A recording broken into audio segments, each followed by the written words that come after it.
ब्रह्मा मुरारी त्रिपुरांतकारी भानु शशि भूमि सुतो बुधश्च गुरुश्च शुक्र शनि राहु केतव सर्वे ग्रहा शांतिकरा भवन्तु सर्वे ग्रहा शांतिकरा भवन्तु क्रूर ग्रह शांतिकरा भवन्तु। 14 तारीख का दिन मंगलवार का दिन है, द्वादशी तिथि विद्यमान है। सुंदर रूप से ग्रह नक्षत्रों के योग देखिए परिवर्तन करने जा रहे हैं। सूर्य आपकी राशि में आ रहे हैं। सुबह 9:33 पर यह सूर्य का आगमन आपकी राशि में हो जाएगा और ये आपके वर्चस्व को बढ़ाने की स्थिति उत्पन्न करता दिखाई दे रहा है। ये राजा के समान सम्मान प्राप्त करने के योग बना सकता है। ये आपके लिए राज्य अधिकारियों से अपॉर्चुनिटी देने के योग बना सकता है। इच्छाओं को पूर्ण करने का वातावरण आपकी राशि में बना सकता है और तो और आपकी राशि के दृष्टिकोण से बड़े लोगों का सहयोग प्राप्त करने के योग बना सकता है। लेकिन ध्यान रखना, शनि मंगल इस वक्त आपकी राशि में जहां चल रहे हैं, शनि उदय होकर 7.5 का प्रभाव चल रहा है, वो कहीं ना कहीं आपको किसी द्वंद्व में फंसा सकता है।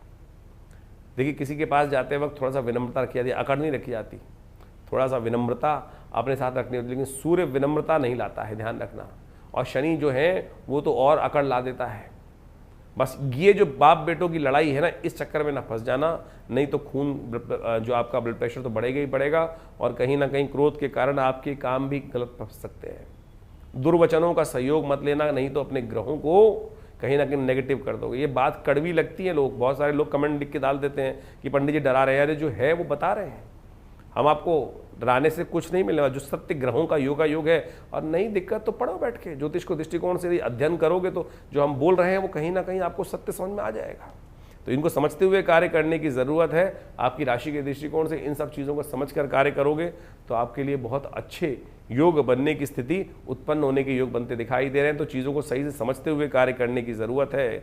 इस दिन विशेष तौर पर ग्रहों के नक्षत्रों को देखना, मंगल और खास तौर पर शनि जिस प्रकार की स्थिति में फंसे हुए हैं, देखो एक बार परिवर्तन का युग किस प्रकार का बन रहा है। इस समय जो है पिता पुत्र एक साथ फंसे हुए हैं और आपकी राशि के दृष्टिकोण से सूर्य आगे निकलने के बाद एक विचित्र स्थिति दौर बना दी है। इस ग्रहों योगों को अच्छे से समझ लो, क्या उपाय करना है। मंगलवार के दिन ये उपाय, मंगलवार के दिन ये ग्रह घटना घट रही है, तो थोड़ा सा विनम्र होकर आपकी राशि के दृष्टिकोण से इस वक्त 7.5 के दौर में चल रहे हैं ना, थोड़ा उपाय सही रूप से जो हम बता रहे हैं, हींग लगे ना फिट के रंग चोखा होगा, ये निश्चित तौर पे समझ लो। और नहीं तो बहुत सारे रास्ते हैं। आज की तारीख में लोग जादू जादू जादू कर कर आपको रीलें दिखाते रहते हैं। उन रीलों के चक्कर में नहीं, सही मार्ग को समझ के करने का प्रयास करो। आप अपने पुराणों को, वैदिक ज्योतिष को सही रूप समझने का प्रयास करोगे तो अच्छा होगा। सूर्य ने जो संक्रांति का सुंदर योग बनाया है 14 तारीख को, परिवर्तन करने का योग बनाया है, ये मंगल के साथ एक योग बनाकर तैयार कर रहे हैं। देखिए, मंगल के साथ इसलिए कह रहे हैं कि सूर्य का जो परिवर्तन हो रहा है मंगलवार के दिन हो रहा है, मंगल की राशि में हो रहा है और ऐसे में मंगल की राशि में आके ही सूर्य जो है वो विशेष तौर पर उच्च के हो जाते हैं। तो ये बड़ा विशेष संबंध है मंगल का। और क्यों? क्योंकि मंगल जो है, आप सत्य मान के चलें कि ये सेनापति हैं, अग्नि तत्व के मालिक है। वहीं सूर्य भी राजा है और अग्नि तत्व के मालिक। दोनों की जो प्रकृति है वो सेम है, एक ही तरह सोचते हैं। और जब राजा और जो सेनापति है वो यदि एक साथ चले तो क्या होता है कि सब चीज़ें ठीक होने के योग बन जाते हैं। तो आपकी राशि के दृष्टिकोण से आपका जो व्यवस्थाओं का योग है वो हमने आपको समझाने का प्रयास किया। और साथ साथ इन दिनों मंगल के साथ जो शनि का योग बना हुआ है वो बड़ा विचित्र है। सूर्य नारायण है, साक्षात प्रत्यक्ष देवता कहा जाता है भगवान सूर्य को। नित्यपति अपना दर्शन देने के लिए इस धरा पर वो उपस्थित होते हैं और आप चाहें ना चाहें वो सूर्य को प्रत्यक्ष देता है। शास्त्र के दृष्टिकोण से कहा जाता है कि प्रातः सूर्य से पहले हर व्यक्ति को उठना चाहिए यदि व्यक्ति सौभाग्यशाली बनना चाहता है। देखिए, अब तो सूर्य उच्च के हो गए और इस महीने में सौभाग्य को परिवर्तन करने के लिए शास्त्र कहता है कि सूर्य उदय से पहले उठो। सूर्य आपको ना उठाए, आप सूर्य से पहले उठकर सूर्य को जल, उदित होते सूर्य को जल देने का प्रयास करें, अर्घ देने का प्रयास करें। ये सबसे श्रेष्ठ उपाय है। ये कीर्ति, यश, वृद्धि को योग देने का सबसे बेस्ट मार्ग जो हो सकता है ना, तो इस बात का ध्यान रखने का प्रयास करना। इस महीने में, वैशाख के महीने में आमतौर पर ये योग बन जाता है और वैशाख का महीना पुण्यों को देने वाला है, माधव मास कहा जाता है। तो कोशिश करें इस मास में अपने सूर्य को बल देने के लिए अवश्य कोशिश करने का प्रयास करो। जैसा शनि खराब चल रहा है इन दिनों, शनि खराब चल रहा है इन दिनों, शनि को ठीक करने के लिए आपको पता है कौन सा मार्ग अपनाना चाहिए। आमतौर पे लोग पता नहीं कौन कौन से मार्ग अपना लेते हैं। तो हमारे दृष्टिकोण से आपके मंगल की राशि में चलते हुए जो शनि को समझाने के लिए इस वक्त आपको हनुमान जी का सहारा लेना चाहिए। सूर्य का और हनुमान जी का एक अद्भुत संबंध है। शायद लोगों को शास्त्र के दृष्टिकोण से उस कथा का ज्ञान नहीं है। सूर्यदेव जो हैं वो हनुमान जी के गुरु माने जाते हैं। जी हाँ, सूर्यदेव हनुमान जी के गुरु माने जाते हैं और कहा जाता है कि हनुमान जी ने एक बार शिक्षा लेने के लिए मन में आया शिक्षा किससे ले, तो फिर याद आई, देखा सूर्य को। सूर्य से ज़्यादा बड़ा संसार को देखा हुआ व्यक्ति कौन हो सकता है? दिव्यात्मा है। सूर्य संसार को सबसे ज़्यादा उन्होंने ही सही दिशा प्रदान करी है। तो हनुमान जी बाल्यकाल में भी एक बार उड़ के गए थे सूर्य की तरफ, फिर उड़ चले एक बार युवावस्था में, जब शिक्षा लेने की बात आई तो फिर उड़ चले एक बार सूर्य की तरफ। जब सूर्य महाराज ने देखा कि ये वही बालक है जो आ रहा है, पहले बाल्यकाल में भी आया था और ग्रास कर लिया था, तो पूरे संसार में अंधकार हो गया था, तो फिर उनको लगा कि आ रहा है परेशान करने के लिए। लेकिन हनुमान जी से वो थोड़े संकुचाए, तो उन्होंने कहा हनुमान जी से कि भाई हाँ, आप फिर कैसे आना हुआ? तो महाराज आपसे दीक्षा लेना चाहते हैं। तो भगवान सूर्य ने कहा कि हाँ, दीक्षा देने के लिए शिष्य और गुरु की एक व्यवस्था बननी चाहिए, बैठना चाहिए, बैठ के दीक्षा दी जाती है। और हमारे को तो भगवान ने एक रास्ता बना रखा है। भगवान सूर्य ने कहा कि हमको चलायमान, हम तो हमेशा चलते ही रहते हैं, तो कहाँ हम रुक सकते हैं, कब शिक्षा देंगे? तब कहा जाता है कि हनुमान जी ने कहा नहीं, शिक्षा तो हमको आपसे ही लेनी है, कि आपके साथ साथ चलेंगे। तब हनुमान जी ने, सूर्य भगवान ने कहा कि ये सिद्धांत गलत है, टालना चाहते थे वो। अब हनुमान जी ऐसा हठीला जो व्यक्ति हो कि जिसने ठान ली कल्याण का मार्ग, तो वहाँ कहाँ छोड़ने वाले? हनुमान जी से ये हट करने का तरीका भी हमको सीखना चाहिए कि गुरु कृपा प्राप्त करने के लिए किस प्रकार से हट को पकड़ना है, सही हट को पकड़ना है। वो सही हट यदि पकड़ ले, आमतौर पर व्यक्ति गलत हट को पकड़ते हैं और गलत हट को पकड़ने के कारण से अनिष्ट करवाते हैं, लेकिन हनुमान जी ने सही हट पकड़ी। सूर्य के समक्ष भी उपस्थित जब हुए तो भगवान ने बहुत टालने का प्रयास किया, सूर्य नारायण ने। उन्होंने कहा ठीक है, चलते ही रहते हैं। तो बोले हम एक काम करेंगे, आपकी तरफ आपके साथ चलेंगे। तो सूर्य भगवान ने कहा कि जब साथ चलोगे तो कैसे शिक्षा मिलेगी? तो बोले आप जैसे चलेंगे तो आपके समक्ष उपस्थित रहेंगे। तो बोले आप चलोगे तब तो तुम आगे देखते हुए चलोगे तो हमको पीठ दिखाओगे। बोले नहीं, हम उल्टे चलेंगे, आपके सम्मुख रहते हुए जैसे से आप चलेंगे, तो ऐसे जब तक आप हमारे को शिक्षा देंगे तब तक हम उल्टे कदमों से चलते रहेंगे। खैर, कथा बड़ी विचित्र है और हनुमान जी ने अपनी भक्ति से, अपनी चातुर्य से भगवान सूर्य को भी पिघला दिया, शांत कर दिया। तो हनुमान जी को दीक्षा जो मिली, शिक्षा मिली, वो भगवान सूर्य से मिली। तो आप समझे, शनि को ठीक करने के लिए हनुमान जी का आशीर्वाद ही है। तो कोशिश ये करें, हनुमान जी का सानिध्य लेने का प्रयास करें। इन दिनों शनि मंगल का टकराव, सूर्य का ये परिवर्तन जो हो रहा है, तो खास तौर पे एक काम करें कि सूर्य, आप अपने निमित्त हनुमान जी की प्रार्थना से अपने इन ग्रहों को ठीक करने का योग बनाएं। हनुमान चालीसा का पाठ अपने निमित्त करने का प्रयास करें, ये सबसे श्रेष्ठ रहेगा। भगवान सूर्य का आशीर्वाद भी मिलेगा, हनुमान जी का आशीर्वाद मिलेगा। और शनि मंगल बुध की युति जिस प्रकार से चल रही है, सूर्य तो आपका कल्याण करने के लिए योग बना ही रहे हैं। कभी कभी हो सके तो कुछ खास उपाय और भी हैं, वो करने का प्रयास करें। भगवान सूर्य को नित्यपति जल दें। ओम गणी सूर्यादित्याय नमः, इस मंत्र का स्तवन करते हुए नित्यपति भगवान सूर्य को जल देने का प्रयास करें। कभी कभी गेहूं का दान विशेष तौर पर बड़ा श्रेष्ठ, सूर्य के कष्टों को दूर करने के लिए कहा जाता है। और शनि मंगल का जब टकराव चल रहा हो तो शरीर के बल के, शरीर के भार के बराबर अन्न दान करने से भी शारीरिक तौर पर कष्ट होने के दूर करने के योग अद्भुत रूप से बन जाते हैं। तो इसको भी करने का आपको प्रयास कर लेना चाहिए, बड़ा सरलतम रूप रहेगा। तो ये आप धारण करने का प्रयास करें। इसके अलावा क्योंकि शनि मंगल का टकराव चल रहा है, तो ऐसे में उस रक्षा कवच प्राप्त करने के लिए एक बहुत सुंदर उपाय शास्त्र में वर्णित है।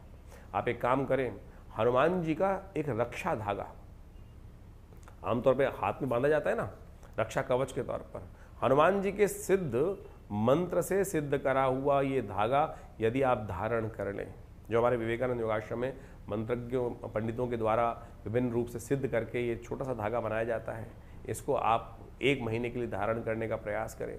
ये हमारे विवेकानंद योगाश्रम में विशेष तौर पर सिद्ध कर कर बनाया गया है। तो आप इसको आश्रम से मंगा लें, धारण कर लें और देखिएगा कैसे भी जो है मंत्र से सिद्ध होकर ये हनुमान जी का सिद्ध धागा जो आश्रम से आप मंगाएंगे उसको धारण करेंगे। चाहे छोटे बच्चे गाड़ी चला रहे हैं, कुछ चला रहे हैं, कहीं भागते फिर रहे हैं, और शनि मंगल का इस वक्त जो है व्यवस्थाएं कहीं ना कहीं कष्ट देने के योग बना ही रही हैं, कहीं ना कहीं चोट लगाने के योग बना रही हैं, द्वंद्वात्मक स्थिति उत्पन्न करते दिखाई दे रही हैं। तो हनुमान जी की मंत्र से सिद्ध करा हुआ ये धागा भगवान सूर्य के नेगेटिव प्रभाव को भी ठीक करेगा, और कई सारे रास्ते आपको दिखाएगा, रक्षा कवच के रूप में आपके साथ रहेगा। तो 1 महीने के लिए इसको अवश्य धारण करने का प्रयास करें, कल्याण होगा। तो इस दिन विशेष तौर पर जो 14 तारीख के दिन संक्रांति का योग बन रहा है, इसके साथ साथ विवेकानंद योगाश्रम में, हमारे सानिध्य में विवेकानंद योगाश्रम में इस दिन सुंदर कांड का पाठ रखा गया है और नवग्रह शांति महायज्ञ रखा गया है। आप सब लोग उस यज्ञ में भाग ले सकते हैं। अपने निमित्त उस यज्ञ में हनुमान चालीसा में, सुंदर कांड में, नवग्रह शांति महायज्ञ में माँ भगवती के सानिध्य में रहते हुए इस समस्त कार्यक्रमों की व्यवस्था रहेगी। आप स्वयं उस कार्यक्रम में बैठकर अपने निमित्त यदि नहीं आ पा रहे हैं तो ब्राह्मणों की सुंदर व्यवस्था आश्रम के द्वारा कर आप लाभ ले सकते हैं। माँ भगवती की कृपा से आपके कष्ट दूर होंगे। देखिए, ग्रहों की कालगणना अभी हमने आपके समक्ष रखी और इस कालगणना के साथ साथ ग्रहों का परिवर्तन भी आपने समझा कि आपकी राशि के दृष्टिकोण से क्या कुछ प्रभाव पड़ने वाला है। लेकिन एक बात समझें, अनेक उपाय शास्त्र में वर्णित हैं। विद्वान लोग अपने अपने मतानुसार उसका प्रभाव समझकर जैसा सा अनुभव उनके आया है उसके अनुसार से जातकों को बताने का प्रयास करते हैं। आध्यात्मिक मार्ग भी हो सकते हैं और साथ साथ भौतिक मार्ग भी हो सकते हैं, या नग पहनने के बहुत सारे लोग मार्ग बन लेते हैं और नग पहनने के बहुत सारे फायदे भी हैं। लेकिन यदि सत्य रूप में उसकी वास्तविकता देखी जाए तो ये बहुत बड़ा एक ऐसा विषय है कि इसको अच्छे से अनुसंधान करने की आवश्यकता है। एक अभी बहुत बड़े इंडस्ट्रियलिस्ट थे, उन्होंने एक बहुत बड़े ज्योतिषी जो टीवी पर बहुत ज़्यादा आते हैं, कहा जाता है, उनके पास जाकर विचार विमर्श किया। बहुत महंगा, करीब कहा जाता है कि बहुत अच्छी दक्षिणा भी उनको देकर आए और उन्होंने कुछ नग उनको धारण करा दिए। और जिस दिन से उन्होंने वो नग धारण किए उसके बाद उनकी स्थिति क्या हो गई। ऐसे बहुत सारी घटनाएं हैं। तो आप प्रत्यक्ष रूप से इस बात को समझें कि आपके जीवन में चल क्या रहा है। हमारे जीवन में देखिए, समय है, समय का प्रभाव है, कभी धूप कभी छाँव, कभी लाभ कभी हानि, कभी यश और कभी अपमान। इस प्रकार के योग जीवन काल में बनते रहते हैं और ये सारे के सारे जो बनते हैं आपके कर्मानुसार ही बनते हैं। यदि कर्म व्यक्ति सही रूप से करना शुरू कर दे तो सत्य माने जीवन में कष्ट हो ना। अब कैसे पता लगाएं कि कर्म हमारे द्वारा सही हो रहा है या नहीं हो रहा। देखिए, शास्त्र में कहा गया ना, कई बार हम आपको बोलते हैं अवश्यमेव भोक्तव्यम कृतम कर्म शुभाशुभम। हमने जो कुछ भी कर्म किए हैं उसके कारण से यदि बार बार जीवन में ना चाहते हुए, कौन चाहता है कष्ट आना, लेकिन फिर भी ठीक करना प्रयास लाख कर रहे हैं लेकिन वो हो नहीं रहे, कष्ट समाप्त होने की तरफ ही नहीं है, तो समझ लें कहीं ना कहीं पुण्यों का अकाउंट थोड़ा कम है। यदि आपके घड़े में पुण्यों का जो अकाउंट है, पुण्यों का जो प्रभाव है वो इतना लबालब भरा हुआ है तो थोड़े बहुत कुछ गलत कार्य हो भी जाए तो उससे जीवन में कोई प्रभाव होता नहीं, क्योंकि पुण्यों को। और कई बार क्या होता है कि पुण्यों का अकाउंट इतना खाली हो जाता है कि हाथ टटोलने पर भी, घड़े में हाथ डालने पर भी वो हाथ में आते नहीं हैं। तो इसलिए सीधा सिद्धांत है, जब जीवन में कष्ट एक के बाद एक आ रहे हों तो समझ लो कि पुण्य का अकाउंट धीरे धीरे कहीं ना कहीं कम हो रहा है, उसको बढ़ाने का प्रयास करें। पुण्य बढ़ाने के बहुत सीधे तरीके तरीके हैं, यही नहीं कि बहुत बड़े बड़े पैसे खर्च करके यज्ञ करना है। शास्त्र कहता है मनसा वाचा कर्मणा। देखिए, आपके द्वारा किया गया कर्म अद्भुत रूप से प्रभाव देता है, इस बात को हमें समझना चाहिए। शास्त्र में इसको समझाने के लिए अनेक कथाएं उपस्थित की गई। लोग लगे रहते हैं कभी कुछ और उपाय करने के, कुछ और उपाय करने, विभिन्न टोटकों में फंस जाए। परमात्मा का नाम ही शास्त्र में व्यास जी महाराज ने कहा है, आलूढ़ सर्वशास्त्रानि विचारे व पुनः पुनः इदमेकम सुनिष्पन्नम ध्याय नारायण सदा, कि भगवान का स्मरण करना ही एक सबसे बढ़िया कार्य है। उसी को स्मरण करने तो और किसी चीज़ की आवश्यकता ही नहीं है, परमात्मा की कृपा। इसीलिए तो इतनी समस्त कथाओं का, यज्ञों का, मंत्र जप का इतना महात्म शास्त्र में बताया गया। हर रोज़ कोई ना कोई पुण्य आपके जो पर्व है, जैसे इस वैशाख के महीने में कितने सुंदर सुंदर पर्व आ रहे हैं। सुंदर सोच शास्त्र में कहा गया है कि इस मास को माधव मास माना जाता है और माधव मास में कहा जाता है कि भगवान ब्रह्मा ने अपने आप भगवान विष्णु के नाम पर इस मास को रखा है। इस मास में यदि भगवान विष्णु का एक बार भी स्मरण कर लिया जाए तो बहुत से कष्ट दूर हो जाते हैं। तो इसको ठीक करने का तरीका आप समझ लीजिए। जितना ज़्यादा पुण्य हो सकता है वो करने का प्रयास करें। सोम, मंगल, बुध, बृहस्पति, हमारे इन समस्त दिनों को कहीं ना कहीं देवताओं के साथ जोड़ दिया गया है। तिथियों को विशेष तौर पर आप देखें तो एक से लेकर आध्यात्मिक मार्ग से देखें तो कहीं ना कहीं कोई देवता के साथ जोड़ी गई है।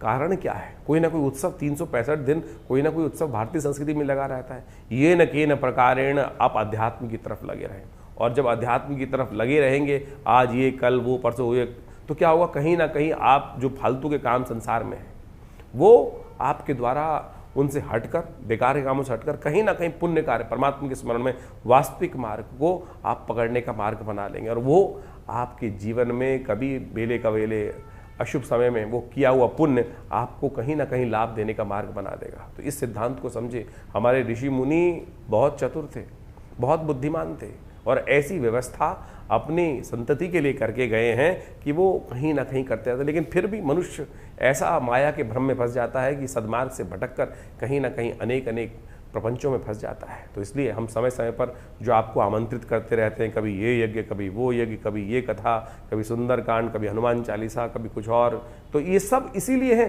कि कहीं ना कहीं आओ, सत्य मार्ग की तरफ चलो, और वो कहीं ना कहीं कब आपके कष्टों को क्षय कर देगा। भारतीय अध्यात्म विज्ञान को यदि आप पढ़ेंगे, देखिए बहुत सारे लोग हमें कमेंट में लिख के भेजते हैं कि महाराज कथा सुनाने से अच्छा तो उपाय बताओ। उपाय तो हर जगह बता ही रहे हैं, हम हर रोज़ बता रहे हैं उपाय, लेकिन उस मार्ग को समझने का प्रयास आपको करना चाहिए कि ज्योतिष का अध्यात्म के साथ एक इंटर कनेक्शन।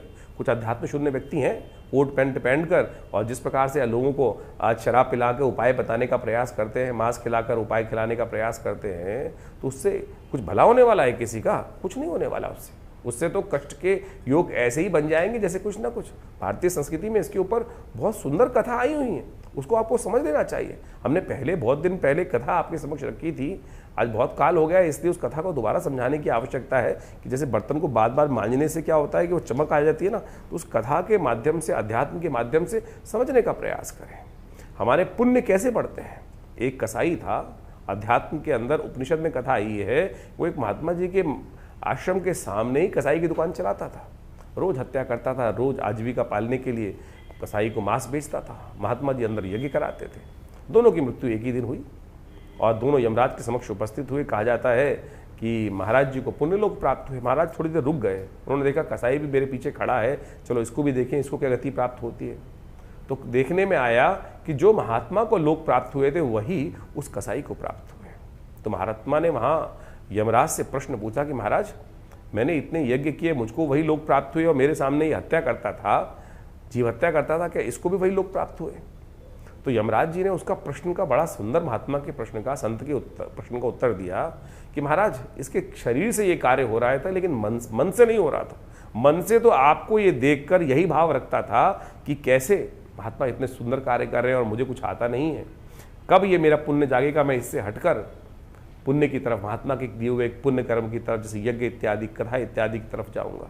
तो आप समझें कि आप जो भी कर्म कर रहे हैं वो तो आपके भाग्य अनुसार, आपके समक्ष, प्रारब्ध के अनुसार से आपके समक्ष आ रहा है, लेकिन यदि उससे निवृत्त होना चाहते हो तो उसमें लिप्त मत हो। ये उपनिषद की कथाएं आपके मति भ्रमों को दूर करने का प्रयास करती हैं। तो इन सब सिद्धांतों को आप समझ के कार्य करने का प्रयास करेंगे तो बहुत अच्छा होगा। इस वैशाख के महीने में जिस प्रकार से कहा गया है कि भगवान विष्णु का सुंदर स्मरण, जैसे कार्तिक के महीने में स्नान करने का पुण्य लाभ होता है ना, वैसा ही पुण्य लाभ इस वैशाख के महात्म्य में कहा गया है। कहा जाता है पद्म पुराण में, स्कंद पुराण में, इन समस्त ग्रंथों के अंदर इस मास का अत्यधिक महत्व कहा गया है। कोशिश करें अपने जीवन में इन महात्मों को पढ़ने का प्रयास करें। महात्मा क्या है? टेस्टिमनीज। ये टेस्टिमनीज हैं कि जो जो जीवन में किसके घटना घटी, उन्होंने उसको सारगर्भित शास्त्र के अनुसार से किया, और उन शास्त्रों की बातों को आप यदि स्वतः पढ़ेंगे, अध्ययन करेंगे, संतों के मुख से सुनेंगे, तो आपके मन में भी विश्वास जागेगा और आपको उस कष्ट निवृत्ति का योग, यानी उससे बचने का मार्ग आपको अद्भुत रूप से मिल जाएगा। आसान बहुत रहा है, तिल की ओट पहाड़ है। आप समझें, अध्यात्म का रहस्य इतना सुंदर है, लेकिन हम विडंबनाओं में फंस जाते हैं और पता नहीं कहाँ कहाँ, कौन कौन से, किस किस स्थितियों में फंसकर कहाँ कहाँ कौन कौन से कार्य करते चले जाते हैं। सिद्धांत बहुत सीधा है, किसी भूखे को खाना खिला दो। और इस वैशाख के महीने में तो जितने पुण्य कार्य कर सकते हैं। देखिए, संक्रांति का योग इस महीने में पड़ता है, इसके बाद नरसिंह भगवान की जयंती का, कूर्म अवतार का योग इसी मास में पड़ता है। इसके साथ साथ अक्षय तृतीया, जिसके अंदर परशुराम जयंती का सुंदर पर्व मनाया जाता है। भगवान विष्णु के अनेक अवतार इसी मास में उत्पन्न हुए। और तो और युगादि भी, युग का आरंभ भी कहा जाता है अक्षय तृतीया, जिस दिन शुद्ध रूप से व्याप्त हो, उस दिन से युगादि, युग का आरंभ भी कहा जाता है कि इसी तिथि से हुआ। अक्षय तृतीया यानी जो कुछ कार्य कर रहे हो उसका अक्षय फल प्राप्ति का योग सारे के सारे वैशाख के महीने में आने वाले हैं। तो वैशाख का महीने का पुण्य बहुत अच्छा है। पुण्य कमाने का तरीका बहुत साधारण है, सीधा है, और कोई बहुत ज़्यादा रहस्यमय नहीं है। ओम नमो नारायणाय, इसका यथाउचित भाव से स्मरण करने का प्रयास करें। हमने इस बार बहुत सारे कार्यक्रम आश्रम में समय समय पर आपको अवगत कराते रहते हैं, अपने चैनल के माध्यम से आपको बताते भी रहते हैं। कोशिश ये करें उसी मार्ग पर सीधे तौर पर चलने का प्रयास करेंगे तो बहुत कल्याण का मार्ग अवश्य होगा और कष्टों से निवृत्ति का योग बन जाएगा। ये न कि न प्रकार न जो भी हो, कैसे भी व्यवस्था बन जाए, किसी भी बहाने से उस परमात्मा के स्मरण का योग अपने जीवन में बनाने का प्रयास करें। हमारे आश्रम पे पिछले करीब 60-70 सालों से नित्य 8 घंटे यज्ञ होता है और रविवार को तो उस कार्यक्रम में हम सबको समय समय पर आमंत्रित करते ही रहते हैं। तो आप सब उस रविवार के कार्यक्रम में जो सुबह 8 बजे से लेकर करीब 11 बजे तक चलता है, भंडारा रहता है नित्यपति, उसमें भाग ले सकते हैं। बहुत सारे आश्रम में व्यवस्थाएं, गौशाला, हॉस्पिटल है पूरा, योग, प्राकृतिक चिकित्सा इत्यादि का, उसमें भी आप भारत सरकार के पैनल पर है और बहुत सारी इंश्योरेंस कंपनीज़ के पैनल पर है। योग, प्राकृतिक चिकित्सा इत्यादि का बहुत सारे कार्य समय समय पर वहाँ पर चलते ही रहते हैं। इसके अलावा अभी विश्व योग दिवस का बहुत बड़ा कार्यक्रम किया जा रहा है और उसके अंदर लगातार योग की विभिन्न श्रृंखलाओं के माध्यम से बहुत सारे कार्यक्रम भारत सरकार के साथ मिलकर विवेकानंद योग आश्रम की तरफ से पूरे भारत में सब जगह जगह पे किए जाते हैं। और उसी श्रृंखला में बहुत एक अद्भुत विज्ञान है जिसको मुद्रा विज्ञान कहा जाता है। विभिन्न हाथ के द्वारा बनाई जाई आकृति जो है वो हमारे आश्रम के द्वारा ही, हमारे पिता आचार्य श्री केशव देव जी के द्वारा ही पूरे विश्व में जगह जगह पहुंचाई गई हैं। आप समझे, इतनी छोटी छोटी चीज़ें, और इन मुद्राओं का, योग विज्ञान की मुद्राओं का अद्भुत लाभ है, आध्यात्मिक भी और साथ साथ आपके शारीरिक तौर पर कष्टों को दूर करने के लिए भी, ग्रहों के प्रभाव को भी ठीक करने के लिए। जैसे किसी का बृहस्पति खराब है, अब लाखों रुपए खर्च करके लोग पुखराज पहन रहे हैं, अरे केवल ज्ञान मुद्रा का अभ्यास कर लो। ये पहली उंगली अंगूठे के साथ लगाकर चलते फिरते उठते बैठते इस ज्ञान मुद्रा का अभ्यास करो, देखो बिना किसी और चीज़ के, बाह्य किसी चीज़ की आवश्यकता नहीं है। बृहस्पति के नेगेटिव प्रभाव को ठीक करने के लिए ज्ञान मुद्रा अद्भुत रूप से कार्य करती है। शनि किसी का खराब चल रहा है, जैसे बहुत सारी राशियों में अलग अलग प्रभाव हम आपको बताते हैं। शनि मंगल का टकराव इस वक्त बड़ी अजीब स्थिति में पहुंच गया है, पूरे विश्व को कहीं ना कहीं आतंक ग्रसित करने का योग बना रहा है। तो ऐसे में शनि के दुष्प्रभाव को ठीक करने के लिए इस मुद्रा का अभ्यास, जिसको शून्य मुद्रा भी कहा जाता है, आकाश तत्व को अंगूठे के बेस पे लगा देने से शनि का नेगेटिव प्रभाव जो कुंडली में है उसको ठीक करने के लिए मुद्रा अद्भुत कार्य कर देती है। छोटी सी मुद्रा है, देखिए शनि का नेगेटिव प्रभाव चल रहा है, शनि बिल्कुल ठीक नहीं चल रहा है, तो पहली सबसे बीच वाली उंगली को अंगूठे के बीच पे लगाया और शनि के नेगेटिव प्रभाव को समाप्त करने के लिए, खत्म करने के लिए जो शनि का मंत्र जप कर रहे हैं, ओम प्रांग प्रींग प्रौंग से शनिश्चराय नमः, ये मुद्रा विज्ञान की अद्भुत, भारतीय योग विज्ञान की। आप समझे कि योग और मुद्राएं सब ये चीज़ें इंटर रिलेटेड है कि नहीं है, ज्योतिष संबंध रखती हैं, लेकिन लोग इसके प्रभाव को समझते नहीं हैं। करेंगे तो देखिए लाभ प्राप्ति के योग बन जाएंगे। सूर्य, किसी को अपने वर्चस्व को, परसोना को बढ़ाना है, कैसे कौन किस प्रकार से ठीक कर सकता है। ज्योतिषीगण बहुत सारे जो होते हैं नग बेचने वाले, वो कहते हैं माणिक्य पहन लो, अरे हम आपको सीधा उपाय बताते हैं। सूर्य यदि किसी की कुंडली में कमज़ोर है तो, या सूर्य का माउंट बैठा हुआ है, तो ये सूर्य मुद्रा है। जो रिंग फिंगर है उसके अग्रभाग को अंगुष्ठ के अग्रभाग से जोड़ देने से ये सूर्य मुद्रा बन जाती है। और अद्भुत रूप से समझें कि ये सूर्य मुद्रा आपकी पर्सनालिटी में, आपके पर्सोना में, आपके व्यक्तित्व में, आपके ओरा में एक ऐसा अद्भुत चमक उपस्थित कर देगी। तो ध्यान में ओम घृणी सूर्य आदित्याय नमः इस मंत्र का जप करते हुए 108 बार जप करें और नित्यपति इस मुद्रा का कुछ देर अभ्यास करके तो देखें। देखिए अपने आप आपके उस ओरा के अंदर अद्भुत रूप से परिवर्तन लाने का योग, बिना किसी उपाय के, बिना किसी और चीज़ के, बाह्य चीज़ पे, यानी कोई नग धारण करना या कुछ और चीज़, इससे अद्भुत रूप से लाभ प्राप्त होगा। यदि किसी का बुद्ध बहुत वीक है, आमतौर पे जब बुद्ध वीक होता है तो क्या होता है कि बहुत सारी समस्याएं उत्पन्न हो जाती हैं। बहनों के साथ संबंध में कई प्रकार से, स्त्रियों के साथ संबंध खराब कर देता है, परिवार में जितनी मौसी इत्यादि उनके साथ संबंध खराब कर देता है, और तो और दांतों संबंधी समस्याएं उत्पन्न करने की योग बना देता है। तो ऐसे में बुद्ध का जब नेगेटिव प्रभाव चल रहा है उसको ठीक करने के लिए, बुद्ध के नेगेटिव प्रभाव को ठीक करने के लिए क्या किया जाए। बुद्ध की ये मुद्रा है, इसको जलोदर मुद्रा बोला जाता है, कि इसको कर लेने से बुद्ध के नेगेटिव प्रभाव को ठीक करने के लिए ये अद्भुत रूप से कार्य करती है। यानी बुद्ध की उंगली को अंगूठे के बेस पे लगा देने से ये बहुत ज़बरदस्त तरीके से आपकी समस्याओं को दूर करने का योग अद्भुत रूप से बनाएगी। ये छोटी छोटी मुद्राएं हैं, हम समय समय पर इनका प्रभाव आपको समझाते रहते हैं। कोशिश ये करें इन सब चीज़ों के साथ जुड़ने के लिए। हमारे विवेकानंद योगाश्रम की तरफ से बहुत सारी पुस्तकें प्रकाशित की गई हैं। समय समय पर बहुत सारी कॉन्फ्रेंसेस हम करते रहते हैं और बहुत सारी कथाएं भी समय समय पर हर मंगलवार को सुंदरकांड का पाठ होता है। और दिल्ली में कहीं ना कहीं मंगलवार शनिवार को हमारे द्वारा कहीं ना कहीं सुंदरकांड के पाठ की व्यवस्था चलती ही रहती है। आप सब सुंदरकांड के पाठ में आपको हमारे एक चैनल के माध्यम से सूचनाएं मिल सकती है। आश्रम के जो नंबर्स आपके सामने स्क्रीन पर चल रहे हैं, आपके क्षेत्र में कब रहेगा उसका भी बता दिया जाएगा। विवेकानंद योगाश्रम में तो हर मंगलवार पे सुंदरकांड आमतौर पे होता ही है। हर रोज़ करीब 8 घंटे यज्ञ रहता है और बहुत सारे कार्य समय समय पर रहते हैं। आप उनके साथ जुड़ेंगे तो सही रूप से आध्यात्मिक विकास भी होगा और आपके कष्ट भी दूर होंगे। धन्यवाद, नमस्कार।